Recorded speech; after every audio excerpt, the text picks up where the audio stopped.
Imaginez un homme né sous le joug du colonialisme, dans une petite île des Caraïbes, qui a su transformer sa plume en une arme puissante pour défendre l'identité, la dignité et la liberté des opprimés. Cet homme, c'est Aimé Césaire, poète, penseur et homme politique martiniquais, dont la voix a résonné bien au-delà des rivages de son île natale.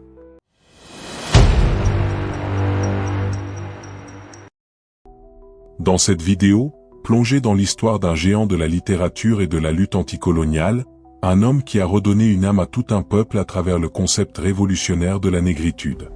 Qui était-il? Quel fut son combat? Et quelles œuvres ont marqué son époque? Suivez-moi dans ce récit inspirant. Aimé Fernand David Césaire naît le 26 juin 1913 à Basse-Pointe, une petite commune du nord de la Martinique, alors colonie française. Issu d'une famille modeste de 7 enfants, il grandit dans un contexte où l'identité africaine des Martiniquais est étouffée par l'assimilation culturelle imposée par la France. Son père, Fernand, est un fonctionnaire cultivé, et sa mère, Éléonore, une couturière qui enseigne à ses enfants la valeur de l'éducation. Dès son plus jeune âge, Aimé se distingue par son intelligence. À 18 ans, grâce à une bourse, il quitte la Martinique pour Paris, où il intègre le prestigieux lycée Louis-le-Grand. C'est dans la capitale française qu'il rencontre 2 figures clés, Léopold Sédar Senghor, futur président du Sénégal, et Léon Gontran Damas, poète guyanais. Ensemble, ils fondent en 1935 la revue L'Étudiant Noir, un espace où germe une idée révolutionnaire. La négritude, un mouvement qui célèbre l'identité, la culture et l'histoire africaine face à l'oppression coloniale. La négritude, comme l'a défini Césaire, est la simple reconnaissance du fait d'être noir, l'acceptation de ce fait, de notre destin de noir, de notre histoire et de notre culture.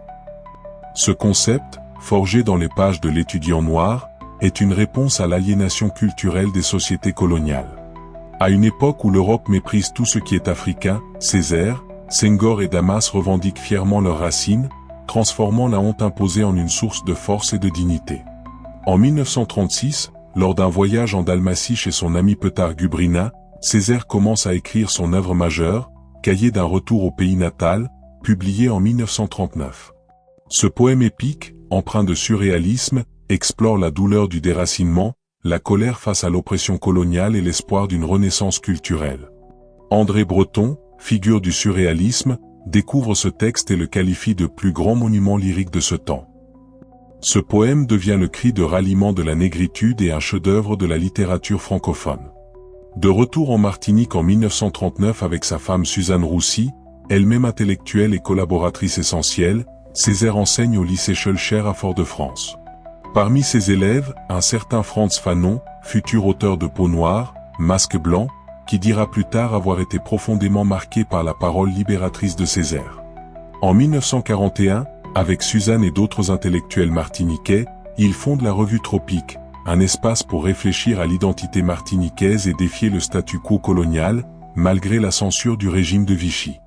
En 1945, Césaire entame une carrière politique impressionnante. Élu maire de Fort-de-France, poste qu'il occupera pendant 56 ans, et député à l'Assemblée nationale française sous l'étiquette communiste, il œuvre pour la décolonisation et l'autonomie des Antilles. En 1946, il contribue à faire de la Martinique un département français, une décision controversée mais qu'il voit comme un moyen d'améliorer les conditions de vie de ses compatriotes. En 1956, il rompt avec le Parti communiste, critiquant son indifférence face aux luttes raciales, et fonde en 1958 le Parti progressiste martiniquais, prônant une autonomie accrue dans le cadre français. La plume de Césaire est une arme à double tranchant, poétique et politique.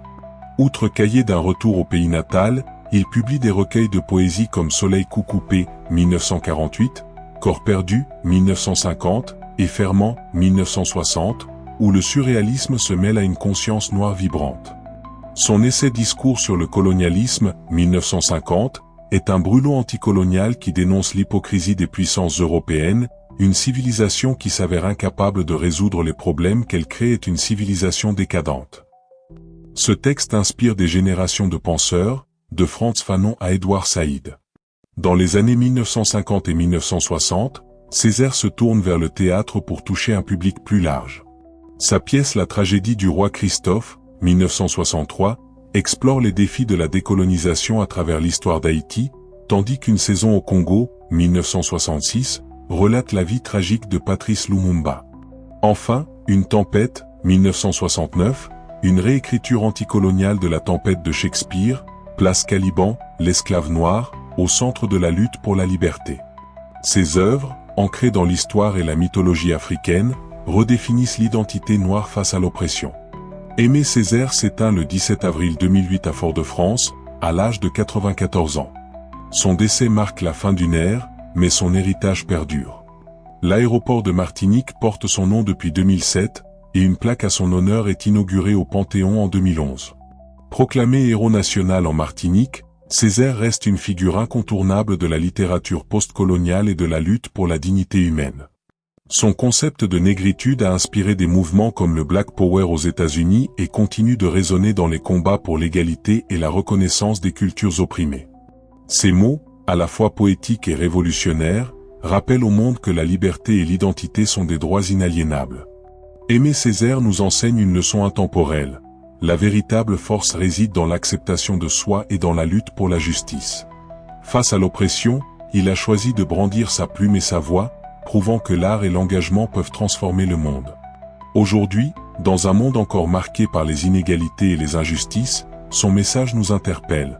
Ne croisez pas les bras face à l'injustice. Comme Césaire, levez-vous, parlez, créez, et faites entendre votre voix. Car, comme il l'écrivait, ma bouche sera la bouche des malheurs qui n'ont point de bouche, ma voix, la liberté de celles qui s'affaissent au cachot du désespoir. Alors, et vous, je pose la question, quelle cause allez-vous défendre avec votre propre voix? Abonne-toi pour suivre les histoires des dirigeants qui ont marqué notre époque. À bientôt.